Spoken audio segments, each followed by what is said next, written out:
سیدنا جابر بن عبداللہ رضی اللہ عنہ سے روایت ہے کہ رسول اللہ صلی اللہ علیہ وآلہ وسلم نے فرمایا، دجال کا ظہور اس وقت ہوگا جب دینی حالت کمزور ہوگی اور علم اٹھ چکا ہوگا۔ وہ زمین میں 40 دن گھومے گا، ان میں سے ایک دن 1 سال کے برابر، ایک دن 1 مہینے کے برابر، ایک دن 1 ہفتے کے برابر اور باقی دن عام دنوں کی طرح ہوں گے۔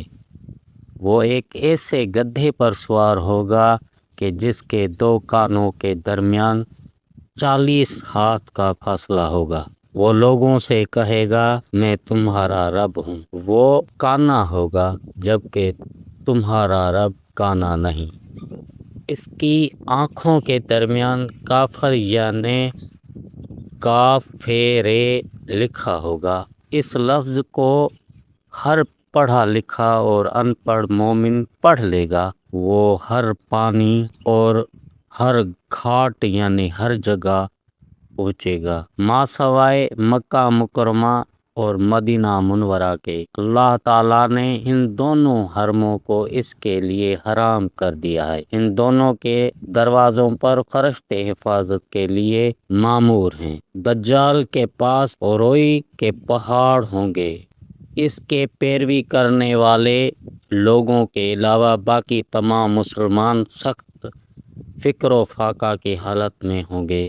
اس کے پاس 2 نہریں ہوں گی۔ میں ان دنوں کو اچھی طرح جانتا ہوں۔ وہ ایک نہر کو جنت اور ایک نہر کو جہنم ظاہر کرے گا، لیکن وہ جسے جنت کہے گا اور اس میں جس کو بھی داخل کرے گا وہ اس کے لیے جہنم ہوگی، اور وہ جسے جہنم کہے گا اور اس میں جس کو بھی داخل کرے گا وہ اس کے لیے جنت ہوگی۔ اللہ تعالیٰ اس کے ساتھ شیاطین جنات کو بھی بھیجے گا۔ وہ لوگوں کے ساتھ ہم کلام ہوں گے۔ لوگوں کو آزمائش میں ڈالنے کے لیے اس کے پاس ایک بہت بڑا فتنہ ہوگا۔ وہ آسمان کو حکم دے گا تو لوگ دیکھ رہے ہوں گے کہ وہ بارش برسائے گا، اور وہ ایک آدمی کو قتل کر کے اسے زندہ بھی کرے گا، اور لوگ یہ منظر دیکھ رہے ہوں گے۔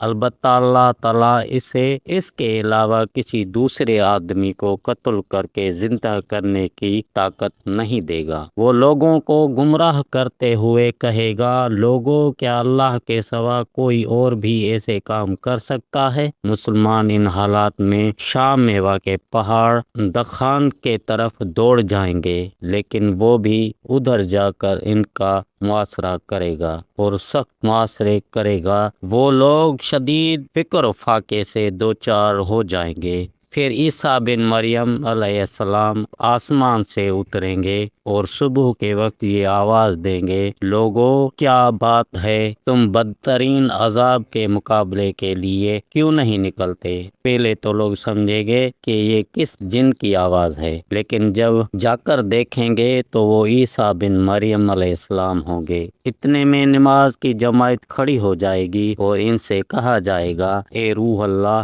آپ آگے تشریف لائیں اور نماز پڑھائیں، لیکن وہ فرمائیں گے، تمہارا امام ہی آگے آئے اور نماز پڑھائے۔ وہ فجر کی نماز ادا کرنے کے بعد دجال کی طرف نکلیں گے۔ جب جھوٹا دجال ان کو دیکھے گا تو وہ پانی میں کھل جانے والے نمک کی طرح گلنے لگ جائے گا۔